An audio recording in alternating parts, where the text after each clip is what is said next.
সম্মানিত দর্শক শ্রোতা, দেশ এবং দেশের বাইরে থেকে আপনারা যারা সংযুক্ত আছেন আমাদের ভিডিও দেখতেছেন এবং শুনতেছেন, সবাইকে আন্তরিক প্রীতি শুভেচ্ছা জানিয়ে শুরু করছি আজকের প্রতিবেদন। তো প্রতিবেদনে অংশ নেওয়া এই সুন্দর আপুটির জীবনের গল্প কথাগুলো আজকে আপনাদের মাঝে তুলে ধরবো। কেন এসেছে প্রতিবেদনে বিস্তারিত আলোচনা থাকছে। তো আপুটি দেখতে খুবই চমৎকার, ওনার গায়ের রং শ্যামলা, উচ্চতা 5 ফুট 2 ইঞ্চি, স্বাস্থ্য ভালো। উনি পড়াশোনা আপনার বেশি দূর করতে পারেনি, পঞ্চম শ্রেণী পর্যন্ত পড়াশোনা করেছে। তো ওনার নামাজ কালাম পড়তে পারে, কোরআন পড়তে পারে। আর উনি ওনার পরিবারের মেজো মেয়ে। ওনার আরও 2 বোন আছে, ওদের বিয়ে হয়ে গেছে। তো ওনার বাবা হঠাৎ শারীরিকভাবে অসুস্থ হয়ে যায়, প্যারালাইজড হয়ে যায়। আর ওনার মা গৃহিণী। বর্তমানে উনি একটি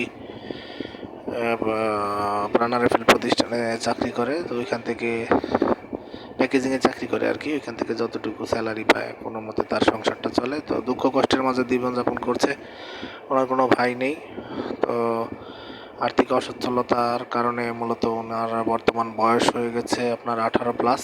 বিয়ে শাদির বয়স হয়ে গেছে, কিন্তু পাত্র তেমন ভালো মনের মতো পাচ্ছে না, বিদায় উনি আমাদের চ্যানেলের সাথে যোগাযোগ করে ওনার প্রতিবেদন নিয়ে এসেছে।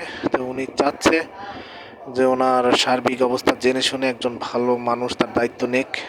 পাত্রের বয়স অবশ্যই 40-এর মধ্যে থাকতে হবে, আর পাত্র অবশ্যই কর্মী হতে হবে। কিন্তু উনি নিঃস্বার্থভাবে বিয়ে সাথে বসতে চায়, কোনো যৌতুকের দিয়ে উনি বিয়ে সাথে বসবে না। তো আপনারা যারা এই ধরনের পাত্রীর খোঁজে আছেন বা ওনার সাথে আরও বিস্তারিত আলোচনা করতে চান, স্ক্রিনে দেওয়া নাম্বার আছে, ওনার সাথে কথা বলে ওনার নাম, ঠিকানা, ডিটেলস সব কিছু জেনে নেবেন। আর আমাদের চ্যানেলের ভিডিওগুলো ভালো লাগলে পুরো ভিডিওটি দেখবেন, একটি লাইক কমেন্ট শেয়ার করবেন, চ্যানেলটিকে সাবস্ক্রাইব করবেন আর আমাদেরকে সবসময় সাপোর্ট করবেন, সেই প্রত্যাশা নিয়ে বিদায় নিচ্ছি। ভালো থাকুন, সুস্থ থাকুন, স্বপ্নের ছোঁয়া চ্যানেলের সাথে থাকুন। আসসালামু আলাইকুম।